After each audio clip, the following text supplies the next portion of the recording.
Dans cette conférence, on va vraiment se concentrer sur la manipulation de la réalité, qui est non seulement collective, mais aussi individuelle, parce que beaucoup de gens vont parler de l'effet Mandela, par exemple, au niveau collectif, mais ne vont pas en parler au niveau individuel. Et le problème, c'est que l'effet Mandela, ben, ça affecte les gens dans le quotidien, dans la vie de tous les jours, comme on va pas mal aborder ça. On va aussi aborder ce qu'est l'effet Mandela. Et ensuite, on va parler de l'illusion de la réalité, de comment toute notre réalité est une manipulation, ne serait-ce que la forme de la Terre. Est-ce qu'elle est ronde, est-ce qu'elle est plate, peu importe, mais en tout cas, il y a une grande manipulation là-dessus. Et la nature de l'espace, tout laisse à penser que l'espace, c'est même prouvé par la physique, par la théorie de l'univers électrique et par la physique quantique, que l'espace est une énorme manipulation, une projection. Donc on va aborder tout ça. Déjà, ce qu'il faut, c'est vraiment, avant d'aborder la conférence et avant d'abandonner cette recherche, ce que j'ai compris très récemment d'ailleurs, par l'intermédiaire de plusieurs scientifiques,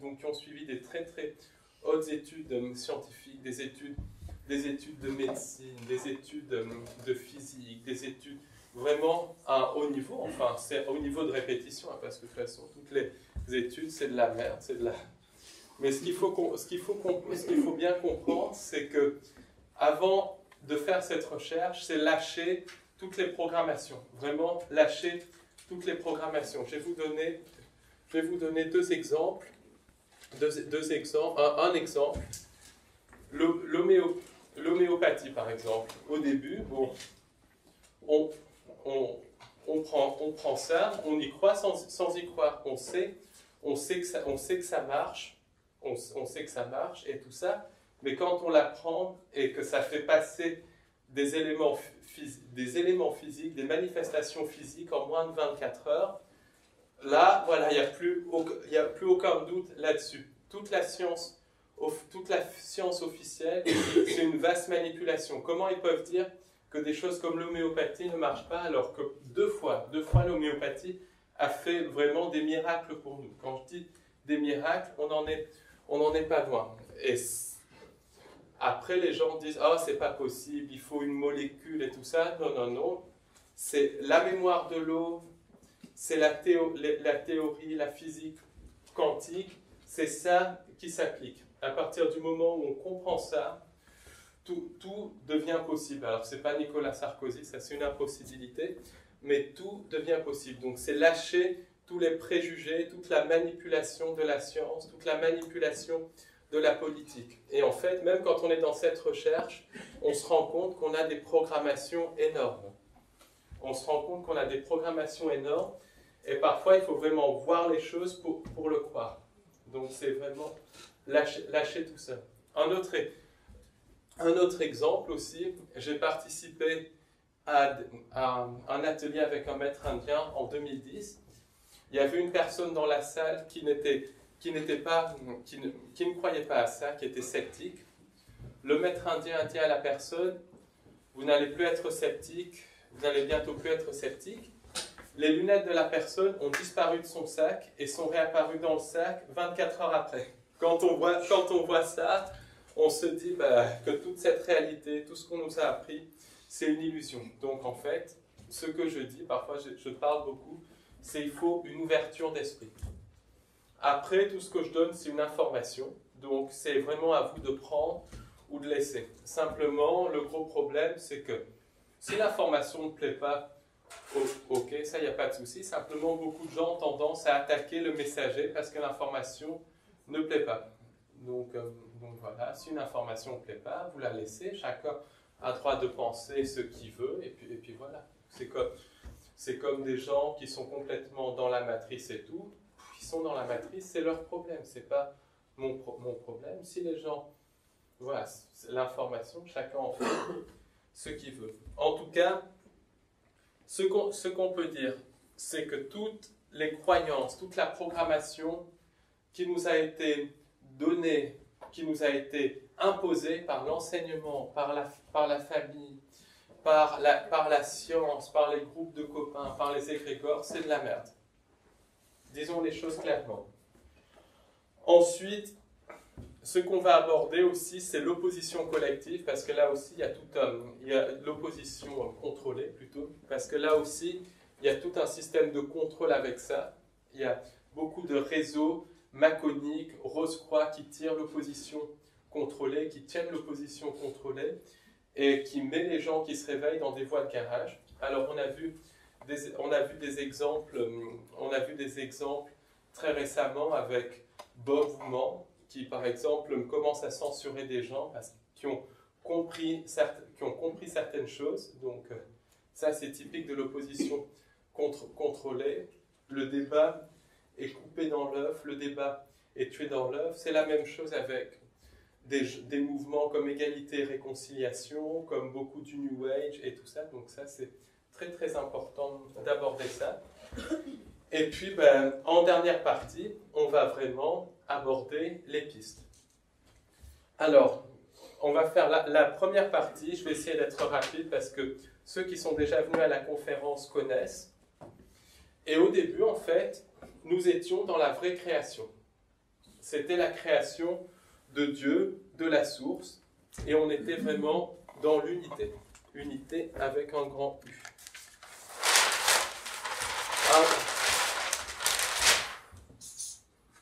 Alors, après, il y a des gens, parce qu'il y a un gros problème de je sais tout dans l'opposition contrôlée. Il faut dire les choses, des petits merdeux. Après, chacun qui disent ah oui, c'est répétitif. Bon, il y a des façons de le dire, c'est répétitif. La première partie est répétitive. Nous, on sait tout. Simplement, pour un qui sait, il y en a 100 ou 1000 qui ne savent pas. Donc, s'ils savent tout, c'est très bien. Mais voilà, qui laissent ceux qui ne savent pas avoir accès à la formation. Donc ça, c'est beaucoup. Il y a un gros problème dans cette recherche de gens qui savent tout. Tout le monde sait tout, tout le monde a tout vu, tout fait, tout entendu, simplement à la fin. Et moi, le premier, on ne sait rien. On se rend compte qu'on ne sait absolument rien. Plus on fait cette recherche, plus on ouvre des portes, plus on se rend compte que chaque porte ouverte, c'est 10, 15, 20, 30, 40, 50 portes qui s'ouvrent. Donc voilà. Donc cette première partie, c'est pour dire qu'au début, on était dans l'unité, la vraie unité avec un grand U, qui est différente de l'unité New Age avec un petit U. Ça, c'est la vraie unité. L'unité avec un grand U, la vraie unité, c'est tout simplement une connexion divine extrêmement forte, tout en conservant notre originalité et notre individualité. Parce que on est dans la vraie création, donc on est extrêmement connecté à Dieu, on est connecté à Dieu, à la source, mais on garde vraiment notre individualité, notre originalité. Et c'est la différence qui fait la beauté de chaque être humain. Parce que quand on entend les gens dans le New Age, c'est de faire de tout le monde très souvent des petits robots dans une espèce de conscience collective et tout ça. Alors pas tout le monde dans le New Age, attention, parce qu'il y a à la base le New Age, c'est quelque chose de positif, mais ça a été infiltré complètement. Et la fausse unité, c'est la noosphère de Teilhard de Chardin. Teilhard de Chardin, le prêtre jésuite, le contrôleur mental de Mao, et c'est en fait le phagocytage de notre âme dans une conscience collective qui est liée à la machine. En gros, l'unité New Age, l'unité avec un petit U dont tout le monde parle, la fusion avec la source, c'est la fusion avec la fausse création, c'est le transhumanisme. La source ne demande pas de fusionner avec elle. Ce que la source demande, c'est d'avoir une forte connexion divine, tout en gardant notre originalité, notre diversité qui font la beauté de l'humain.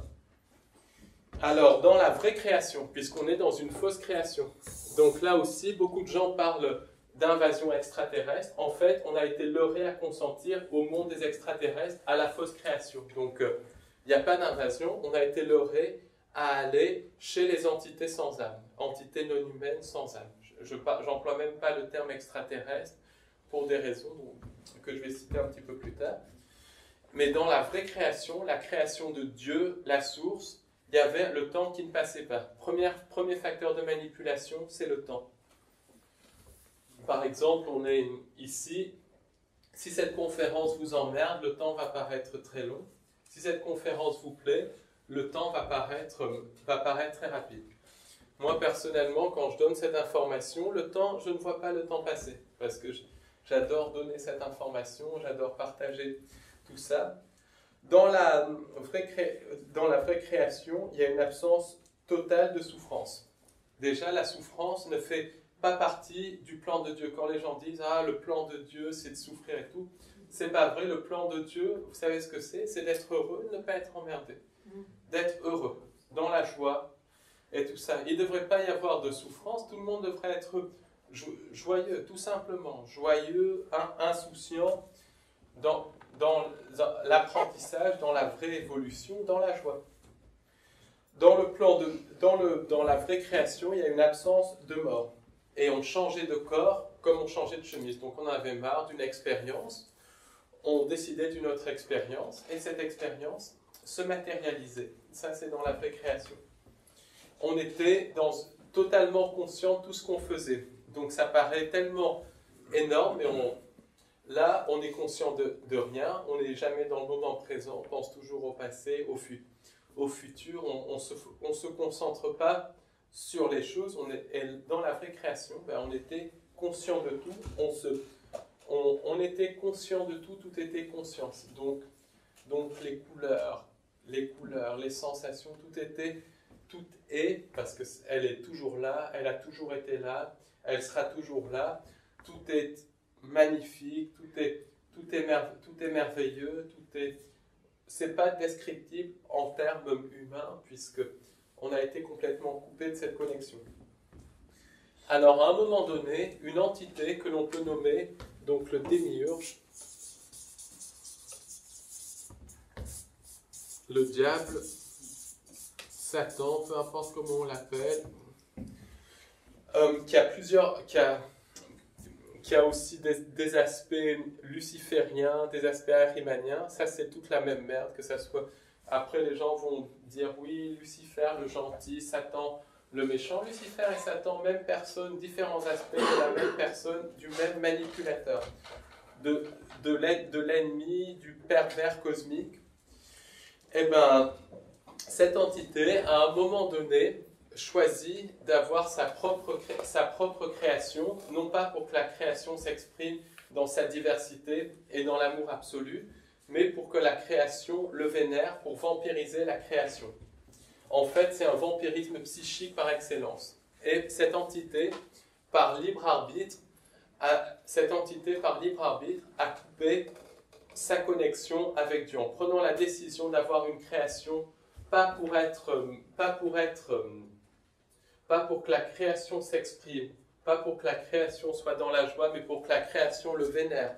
Donc pour vampiriser sa création, cette entité a coupé sa connexion divine, elle est devenue finie et elle a perdu sa capacité à créer.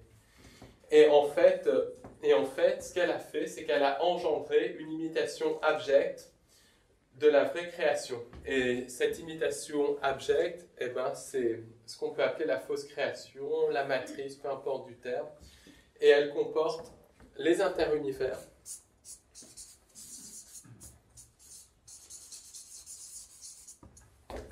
Elle comporte notre réalité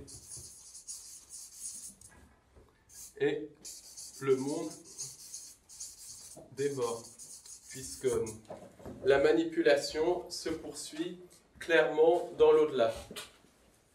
Donc, beaucoup de gens disent, surtout dans le New Age, beaucoup de médiums, oui, une fois qu'on est mort, tout est beau, tout est rose. C'est pas vrai. Quand on est mort, on est manipulé par nos croyances. Il y a des âmes qui tombent dans les interunivers qui sont phagocytées.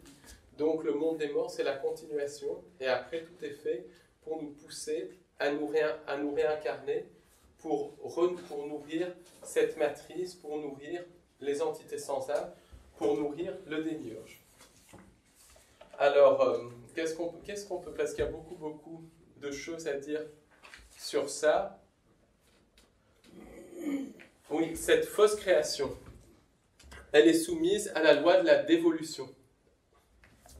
Alors, il faut être très clair parce que beaucoup de gens disent involution et tout ça, c'est dévolution. C'est-à-dire que le démiurge a perdu sa connexion divine, le diable a perdu sa connexion divine. Donc, s'il n'y a pas de connexion divine, le diable ne peut pas se recharger. Donc, la fausse création, l'imitation abjecte, ne peut pas se recharger. Donc, l'imitation va perdre son énergie au fil du temps. Et c'est pour ça qu'on est dans un monde de dévolution. Tout évolue. Et ce n'est pas parce qu'on évolue technologiquement qu'on évolue spirituellement. C'est tout le contraire. L'exemple que je cite souvent, c'est les peuples primitifs. Ils n'ont pas de technologie, mais ils sont beaucoup plus évolués que tous les gens qu'on voit dans le métro, qui ont leurs iPhones et tout ça, qui sont complètement scotchés devant les iPhones. Donc, on est dans un système de dévolution. Et si on ne fait pas un travail sur nous durant la vie physique, eh ben on va dévoluer de vie en vie, puisque la connexion divine va se réduire parce qu'elle est phagocytée. Et parce qu'à cause des lois de dévolution de cette fausse création. Heureusement que par un travail sur nous, en étant conscient, par l'empathie, on peut travailler notre connexion divine et ne pas être atteint par les lois de dévolution. Mais ça, on va en parler au fil du temps. Alors, une autre hypothèse aussi qu'on est en train de creuser avec Léna pour l'origine de tout ça, pour l'origine du démiurge, l'origine du diable, c'est que ça serait une race extraterrestre, une race humaine, non humaine, peu importe, qui serait tombée dans la technologie, et la technologie aurait pris le dessus sur elle, et une forme d'intelligence artificielle aurait ensuite engendré une fausse création.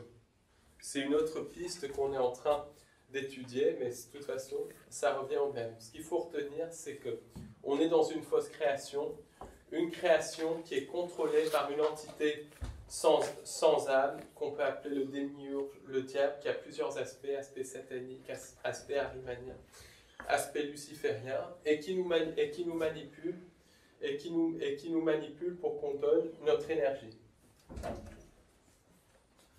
Alors, ce qu'on peut dire, c'est que tout ça se visite en corps physique. Par exemple, lors de l'expérience de Philadelphie, les interunivers peuvent se visiter en corps physique. Beaucoup de gens sont rentrés dans l'expérience de Philadelphie. Beaucoup de survivants de l'expérience de Philadelphie ont visité les interunivers en corps physique. Donc ça, il y a plusieurs témoignages qui parlent de ça. Ensuite, il y a beaucoup de décédés qui meurent dans un état de vibration très bas. Ils tombent dans les interunivers et ils sont phagocytés s'ils n'ont pas de connexion divine. Donc, il faut toujours avoir des actes d'empathie, toujours avoir une vibration très, très élevée, toujours être dans l'amour pour ne pas... toujours être dans l'amour pour ne pas être phagocyté. Et le démiurge est fini, et pour se perpétuer, il doit capter des âmes qui vont ensuite être phagocytées. On peut finalement présenter le démiurge comme un espèce de vampire cosmique.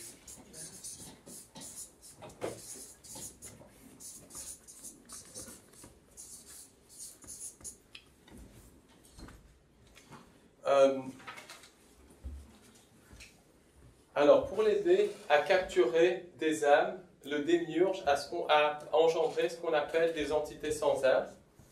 Et ces entités sans âme sont des entités de type djinn, de type archonte, de type démon.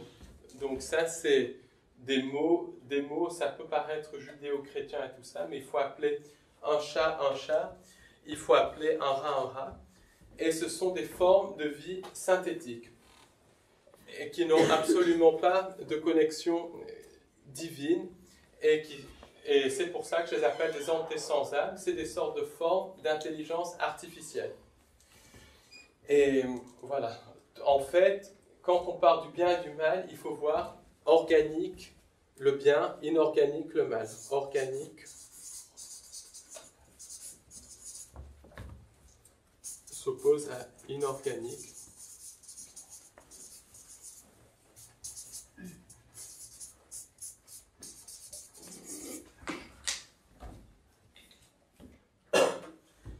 Alors, qu'est-ce qu'on peut dire d'autre sur ces entités? Il y a tellement de choses à dire que j'essaie de synthétiser au maximum. Alors, ces entités sans âme, ces prédateurs cosmiques, ces djinns, ces démiurges, ces archontes, ils ont la capacité de synthétiser des univers artificiels. C'est-à-dire d'engendrer, je ne dis pas le mot créer, mais ils engendrent des univers artificiels pour capter les âmes. Et ils utilisent la capacité de créer des entités possédant une âme. Donc en fait, ils nous leurrent à créer la réalité qu'ils veulent.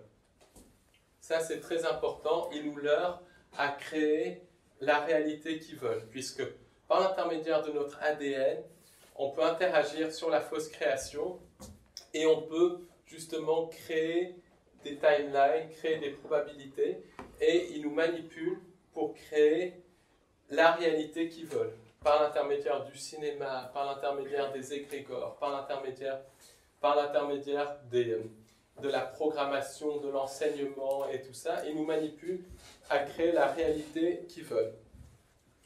Ils nous utilisent en fait pour créer leur réalité. D'où l'importance d'être conscient puisqu'ils passent par le subconscient.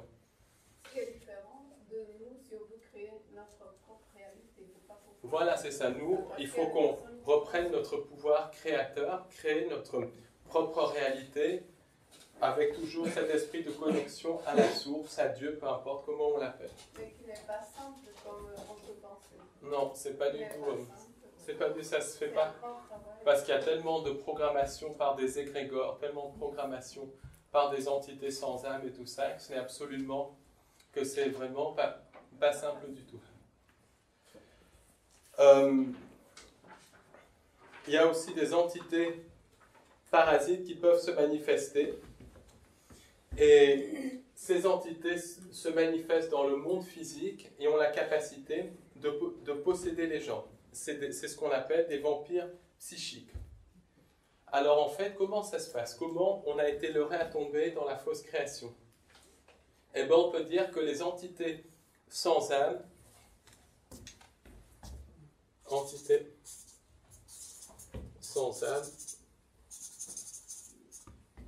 c'est en fait, c'est les djinns, démons, archontes, peu importe comment on les appelle. Ces entités sans âme leurrent les différentes espèces à consentir à la fausse création. Pourquoi? Parce que elles ne peuvent pas nous atteindre dans la vraie création, mais elles peuvent nous atteindre une fois qu'on consent à la fausse création. Et en fait, ce qu'elles font, c'est qu'elles vont nous attirer à consentir à la fausse création. Et le mythe du péché originel, le péché originel dans la Genèse, c'est exactement ça. C'est les entités sans âme qui leurrent les humains à consentir à la fausse création. Et il y a la loi du consentement. Ils nous manipulent toujours en nous faisant consentir à la fausse création. Pourquoi? Parce que toute manipulation doit se faire avec le consentement de la personne manipulée. Et le consentement peut se faire de manière directe ou de manière indirecte. Consentement direct, il crée un false flag, un attentat sous fausse bannière. Les gens demandent des mesures pour avoir moins de liberté. C'est ce qui s'est passé avec le Patriot Act après le 11 septembre. Il faut savoir par exemple que 30% des Américains pensaient que George Bush ne faisait pas assez pour les protéger. 30%. Alors que le Patriot Act, c'était la fin de toutes les libertés fondamentales et tout ça. Ça, il faut bien le comprendre. Et les gens ont carrément demandé. Comme l'état d'urgence, beaucoup de gens sont favorables à l'état d'urgence, ils consentent, ils le demandent. Et après, ils vont dire, quand il y a des attentats sous fausse bannière, que le gouvernement ne fait pas assez pour les protéger et tout ça. C'est une des raisons de l'attentat sous fausse bannière de Nice. Il a été perpétré par le gouvernement français pour prolonger l'état d'urgence, pour que les gens demandent carrément à ce que ça soit prolongé, à ce qu'ils soient plus protégés. Après, il y a le consentement indirect. Le consentement indirect, ils vont montrer leur plan par l'intermédiaire des médias, par l'intermédiaire des films, par l'intermédiaire du cinéma. C'est pour ça qu'il y a beaucoup de programmation prédictive dans les cinémas. Ils montrent leur plan et comme ça, les gens ne disent rien. Qui ne dit rien consent. Qu'est-ce qu'on peut dire d'autre? Comment ça fonctionne? Alors, ça avec les nains, en regardant les textes anciens, comme la Genèse et tout ça, beaucoup de vérité dans la Genèse, notamment au niveau du péché originel. Quand on regarde les textes religieux, on a pu élaborer une espèce de scénario, une hypothèse de travail sur comment les entités sans âme font pour faire consentir des entités de la vraie création à la fausse création. Alors, il peut y avoir certaines lacunes, mais je pense que globalement, ça explique vraiment bien les choses, ça explique bien le mécanisme. Alors, ce qu'on peut dire aussi, c'est qu'il y a beaucoup d'entités extraterrestres, je préfère même parler du terme extradimensionnel, qui nous manipulent, et on peut dire que ces entités extraterrestres, extradimensionnelles, qui nous manipulent avec les djinns, avec les démons et les archons, par exemple les gris, les reptiliens, les ariens, sont des entités qui au départ avaient une âme et qui ont ensuite consenti à la fausse création, qui sont tombées dans les interunivers et qui ont eu l'âme phagocytée au transextérialisme, transhumanisme, version extraterrestre, qui ont consenti symboliquement à la fusion avec la machine.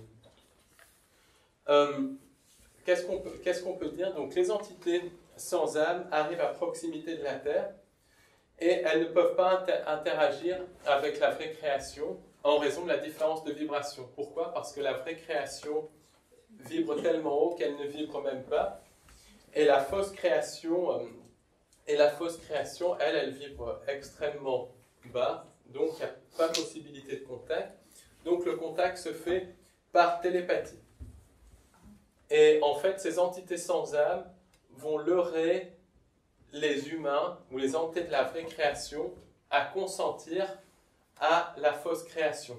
Autrement dit, les entités sans âme vont leurrer les humains de la vraie création à consentir à la fausse création en échange de technologie. En gros, les entités sans âme, les djinns, les démons, les archontes vont dire aux humains, si vous consentez, ou aux autres entités qui tombent dans le piège, si vous consentez à la fausse création, vous allez avoir la technologie, et par l'intermédiaire de la technologie, vous allez être des dieux.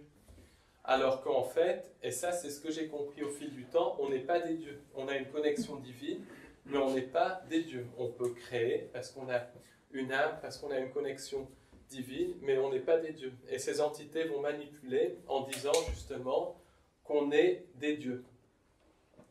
Donc c'est une manipulation qui est terrible. Par l'intermédiaire de la technologie, vous allez être des dieux. C'est ce qu'on appelle le péché d'orgueil.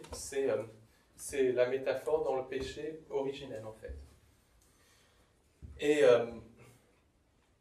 à partir de ce moment-là, les entités qui ont une âme consentent à la fausse création. Et la fausse création, on peut l'imaginer comme une projection holographique solide. Enfin, c'est même pas imaginer, c'est que des recherches sur l'univers électrique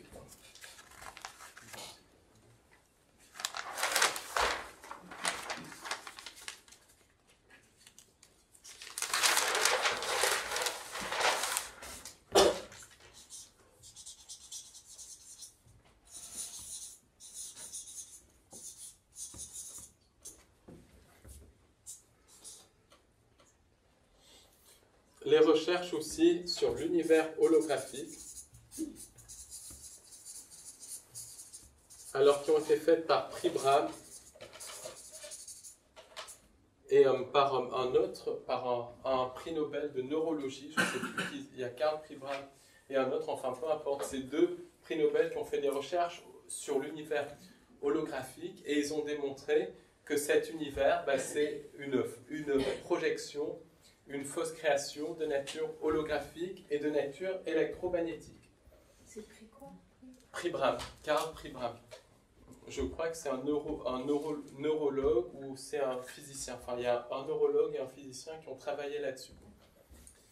Et il y a un livre qui résume ça très bien, c'est The Holographic Universe.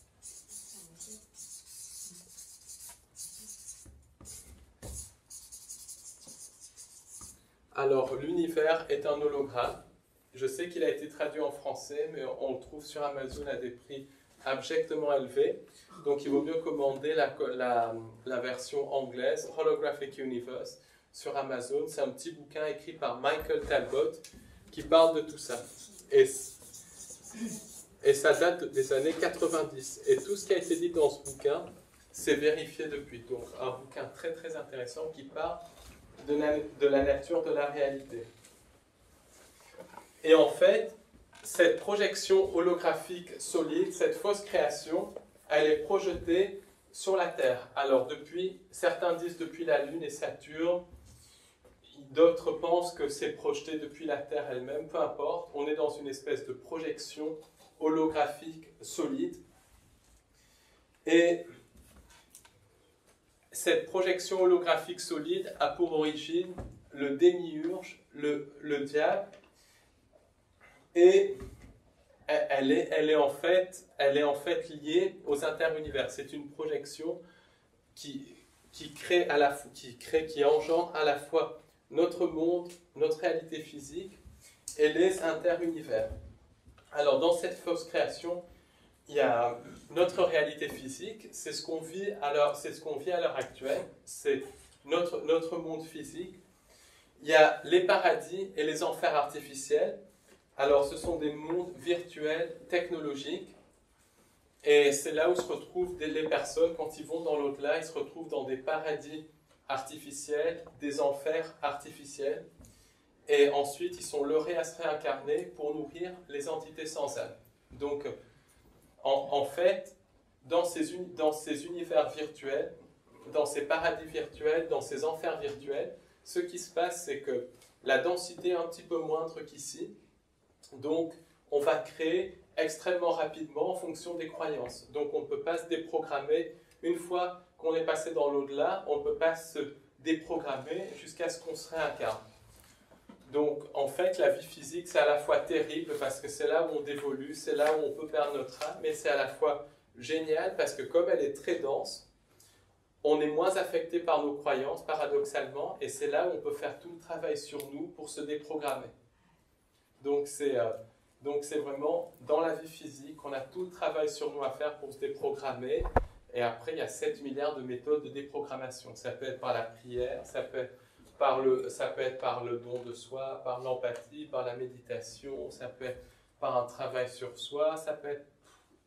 Il y a des milliards et des milliards de façons. Le problème, c'est que chaque personne a la façon la plus adaptée à lui, et il n'y a pas de recette toute faite. Beaucoup de gens demandent des recettes toutes faites, mais il n'y en a pas.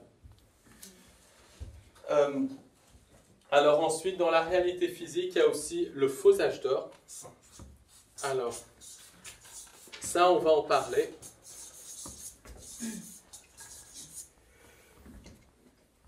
Le faux âge d'or, il est fait pour leurrer les humains à consentir à la fausse création.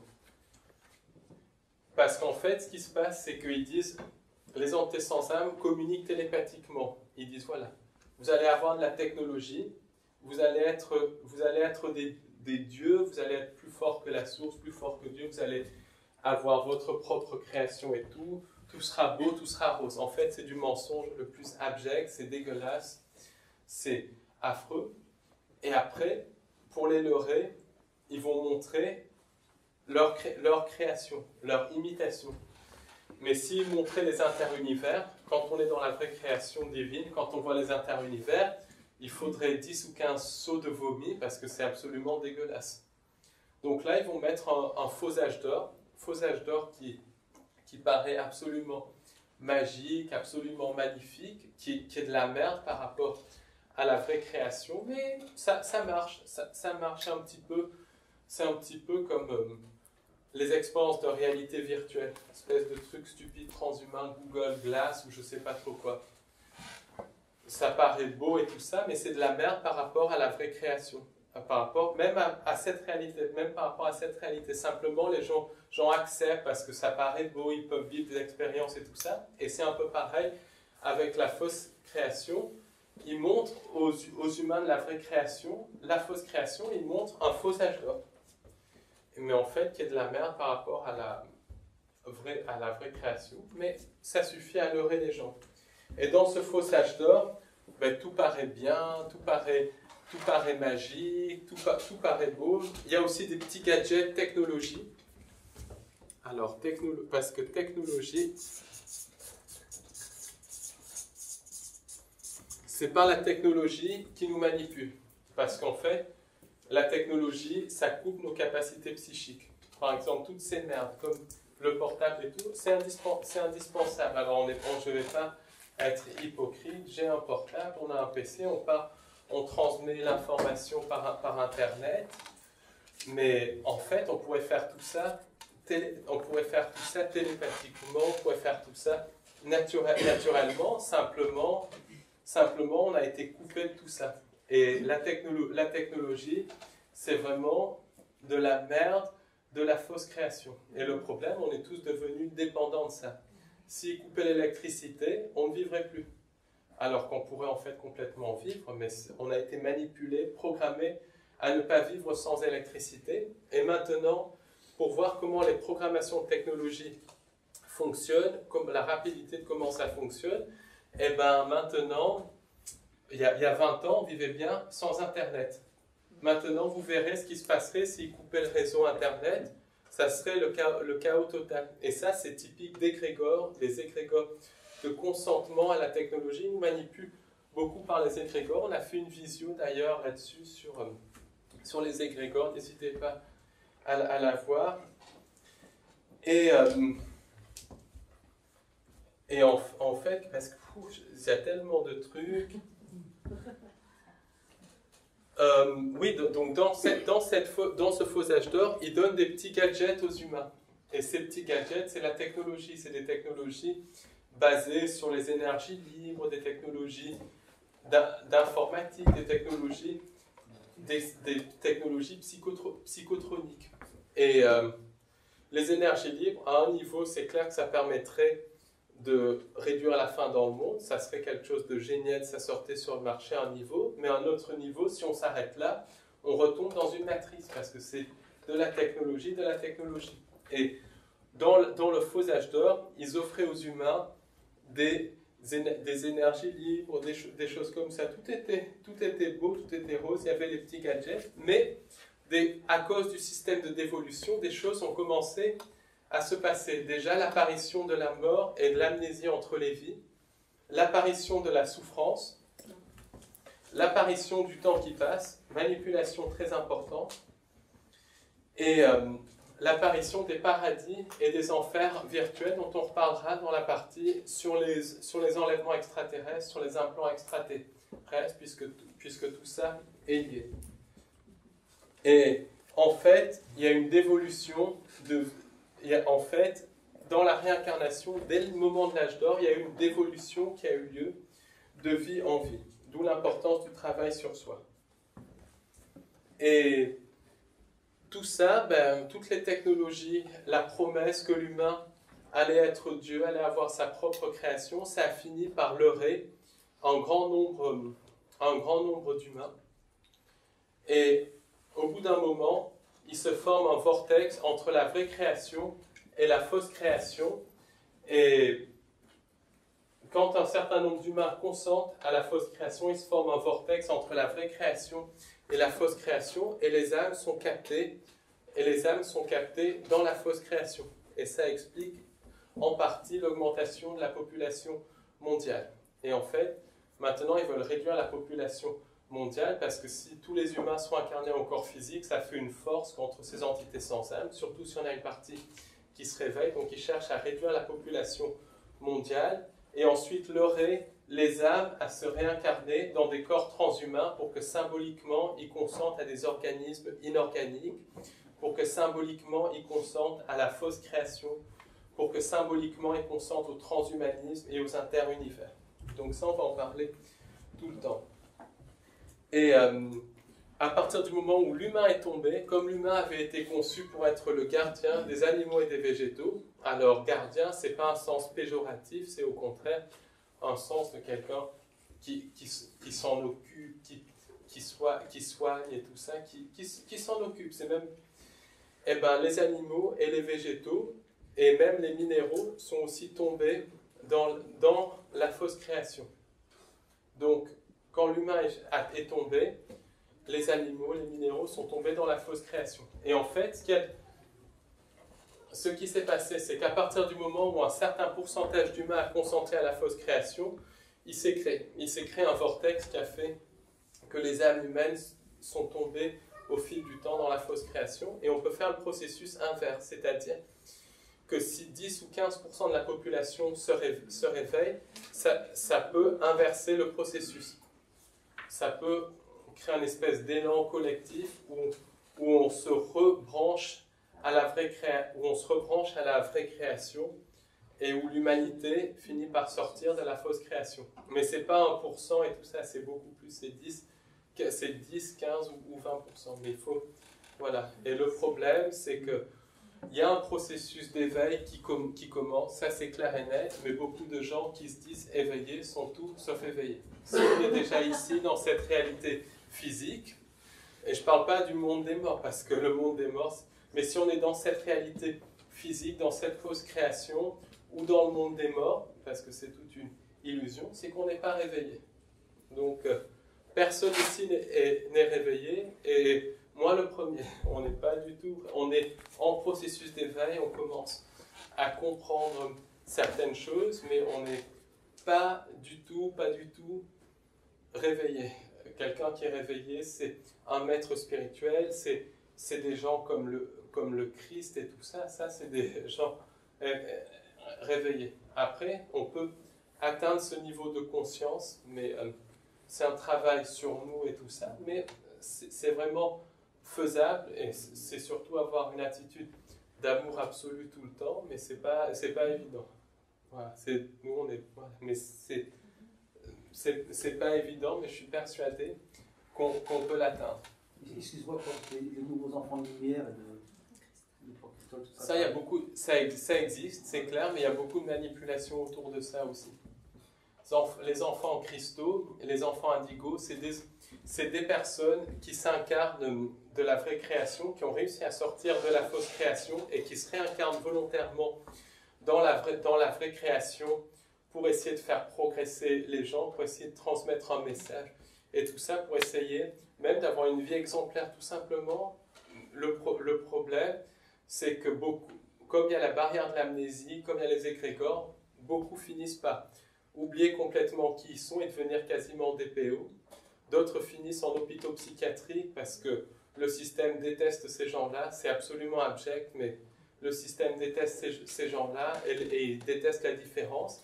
Et on a une minorité qui s'intègre et qui font bouger les choses. Par contre, j'aime pas utiliser le mot enfant cristal et tout ça parce qu'il y a des indigos, des cristaux, peu importe comment on les appelle, qui ont 90 ans, 99 ans. On connaît une dame 89 ans qui est clairement quelqu'un comme ça. Il y en a qui ont 1 an, il y en a qui ont 15 ans, il y en a qui ont 50 ans.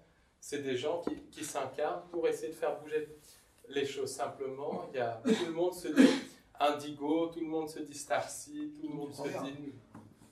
Oui, mais il y en a beaucoup qui s'y perdent, mais il y en a quand même là à venir, vu la nouvelle terre, la nouvelle conscience, il y a beaucoup d'enfants qui vivent avec cette fréquence d'amour. Il y en a, même des adultes, même des personnes très âgées. Mais là, en ce moment, il y en a pas mal. Mais beaucoup de manipulations autour de ça, parce que ça crée... Il faut faire très attention avec ça, parce que ça peut créer un système de sauveur externe et tout ça, alors que finalement, c'est à nous de faire le travail sur nous pour se reconnecter à la source. Voilà. Ça, c'est mon opinion, encore une fois. Qu'est-ce qu'on peut dire d'autre? C'est qu'il y a tellement de choses à dire, Est-ce que tous les humains sont dans la fausse création? Il y en a encore dans la vraie? Non, si on est ici, c'est qu'on est dans la fausse création. Mais tous les humains le sont? Ou il y en a... Il y en a qui ont réussi à s'en sortir, à retourner à la vraie création, mais voilà. Mais tous ceux qui sont sur Terre, la majorité tout le monde qui est sur Terre y est. Il n'y a pas certains maîtres qui peuvent s'incarner, qui peuvent faire des allers-retours entre vraie création et fausse création. Après, Même les indigos, les starseeds, c'est encore une autre histoire. Mais il y a des humains qui en sont sortis clairement. Mais ma question, c'est est-ce qu'il y a une partie de l'humanité qui est dans le rôle, ou est-ce que tout le monde est tombé dans la... Si on est ici, c'est qu'on est tous dans la fausse création. Non, pas nous, mais est-ce qu'il y en a encore dans...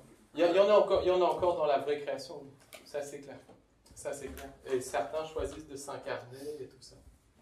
Et pourtant on est en conscience, donc on n'est pas dans la fausse création. On sait qu'il y a de la manipulation, mais enfin, ouais, mais il y a tellement de barrières et tout ça. C'est pas parce qu'on sait qu'on est dehors de ça. Par exemple, quand il y a une info, moi je la discerne, mais oui, mais c'est pas parce qu'on sait qu'on est, parce qu'il y a tout un travail sur nous, des programmations à faire et tout ça. On a tellement de programmes. Les infos, c'est clair si on est ici, c'est qu'on arrive à discerner beaucoup de choses et tout ça. On est sur le chemin, mais on n'est pas sorti. Sinon, on ferait. Sinon, on est sur le chemin, mais on n'est pas sorti. Et il y a beaucoup de pièges et tout ça. Beaucoup. Voilà. Mais on est sur le chemin. Sinon, on serait pas. Mais on n'est pas encore sorti. Il y en a qui sont sortis. Peut-être des maîtres, des choses comme ça, mais on est voilà. Mais c'est clair qu'on est sur le chemin et qu'il y a quand même de plus en plus de personnes qui sont sur le chemin. Mais il y a aussi de plus en plus de pièges, donc c'est vraiment faire la part des choses, discernement, travailler sur soi. Quand tu dis que les attentats, par exemple, sont programmés par les gouvernements, tout le monde n'est pas prêt à apprendre ça. Enfin, je veux dire, c'est choquant pour... Ça, c'est clair. Ça, c'est sûr. Oui, bon, d'accord, mais on est assez ouvert sur ces cultures de manipulation, fait par les gouvernements, que ce soit un petit attentat ou tout autre attentat. Donc après, c'est vrai, ces gens-là, après, il faut les laisser. C'est ça. Voilà. Moi, j'essaie d'en parler à tout le monde et tout ça. Maintenant, si les gens veulent, je leur en parle. S'ils ne veulent pas, s'ils ne s'y intéressent pas, je leur en parle pas. Après, je mets les visios, les gens regardent ou ne regardent pas. Et puis après, ils en font ceux qui veulent. Voilà. Moi, c'est ça. Mais il y a des gens, clairement, ils sont complètement hermétiques à ça. C'est même pas la peine de leur en parler. Sinon, voilà. Sinon, ça... Paul, oui. Excuse-moi, je voulais dire aussi par rapport à la pollution électromagnétique, l'alimentation génétiquement modifiée, et notre environnement qui martelait tout un tas de produits chimiques. Tout ça, d'une certaine manière, ça contribue aussi à notre endormissement spirituel. Ah oui, complètement. Ça nous limite au maximum, quoi, je veux dire. Ça nous limite. C'est une espèce, les chemtrails, c'est une grille électromagnétique. Et c'est pour ça, justement, c'est très bien que j'ai souligné ça, parce que ça montre la puissance de l'humain, parce que le fait qu'on soit en train d'avoir cette discussion ici, qu'on soit en train de parler, de débattre avec tout ce qu'on subit, c'est génial pour moi. Voilà. Parce qu'on subit tellement d'empoisonnement, de merde et tout ça, que c'est clair que voilà, ça montre quand même qu'il y a vraiment une force, une connexion divine, il y a quelque chose. Sinon, on serait complètement lobotomisé et tout ça. Donc, parce que c'est vrai qu'on est quand même programmé à différents niveaux, parce qu'on parle, maintenant c'est vrai qu'on parle beaucoup de l'ADN poubelle, de l'ADN, etc., les modifications génétiques, le cerveau reptilien, etc. Tout ça, d'une certaine manière, c'est des programmes qui nous ont été insérés en nous, de sorte à nous limiter au maximum dans la vibration de la troisième dimension. C'est ça, complètement. C'est des égrégores, des programmations. Et c'est les intelligences artificielles aussi qui nous programment avec ça de plus en plus. Ouais. Mais c'est ça, c'est le fait que malgré tout, ce qui fait penser qu'on va s'en sortir, je dis très clairement qu'on va s'en sortir, c'est que le fait qu'on soit ici, voilà, qu'on ait ces discussions avec tout ce qu'on subit, toute la propagande, tous les médias et tout, c'est encourageant. Voilà, c'est plus qu'encourageant. Et moi, je suis vraiment optimiste, même si parfois j'ai pas l'air et tout ça, je suis optimiste. C'est pour ça que maintenant je donnerai l'information, voilà, jusqu'à ce que je tombe et tout ça, parce que je sais que voilà, je sais qu'il va se passer quelque chose et chacun le fait à son niveau. Tu le fais à ton niveau par les confs que tu organises. Moi, je le fais à mon niveau. Kevin le fait à son niveau par les conférences. Toi, par exemple, Jérôme, toi tu milites, tu fais à ton niveau. Léna le fait à son niveau. On fait tout on fait tout ça à notre niveau. Après, on n'est pas toujours d'accord et tout ça sur tout, mais il y a quelque chose qui se passe, l'information passe malgré toute la merde qu'on se prend. Donc voilà, moi Mais ça passe quand même. Ça passe, ça c'est clair.